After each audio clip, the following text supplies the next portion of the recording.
Why the detention of Oglala Sioux tribal members should alarm every American. Something deeply troubling happened in Minnesota, and most people aren't paying attention.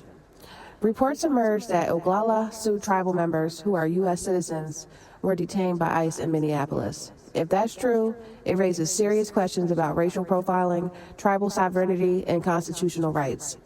And even more disturbing, right now, no one seems able to clearly explain where these men are. Here's what we know based on verified reporting. In early January, tribal leaders stated that 4 Oglala Sioux men were detained by ICE in Minneapolis. One man was later released. 3 others were believed to be held at Fort Snelling, a federal detention facility. Tribal officials emphasized these men are enrolled tribal citizens and U.S. citizens, not undocumented immigrants. This immediately raised alarms because ICE does not have jurisdiction over U.S. citizens. Here's where things get murky and concerning. The Department of Homeland Security said it could not confirm that these men were in ICE custody. Minnesota Public Radio reported that the tribe itself later said it could not independently confirm the detentions, despite earlier statements.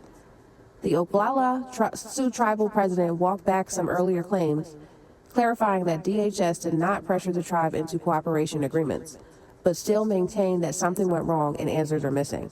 Let that sink in. Tribal leaders say their people were detained. Federal agencies say they can't confirm it, and the public is left with unanswered questions. This isn't just about one incident. This is about indigenous people being mistaken for non-citizens, federal agencies failing to provide transparency, a long history of Native Americans being over-policed, detained, or erased from legal recognition. And there's an added layer of trauma here. Fort Snelling is not just a random location. It has a documented history of indigenous confinement dating back to the Dakota War of 1862. That history matters. Context matters. Let's be precise and honest. There were public claims by Oglala Sioux leaders that tribal members were detained. Federal agencies have not verified custody. Some statements were later clarified or softened. No clear public accounting has been provided for the whereabouts of all involved individuals. That alone is unacceptable. If U.S. citizens, especially indigenous citizens, can be detained without immediate clarity or accountability, that should concern everyone. This story isn't about politics, it's about rights, recognition, and transparency.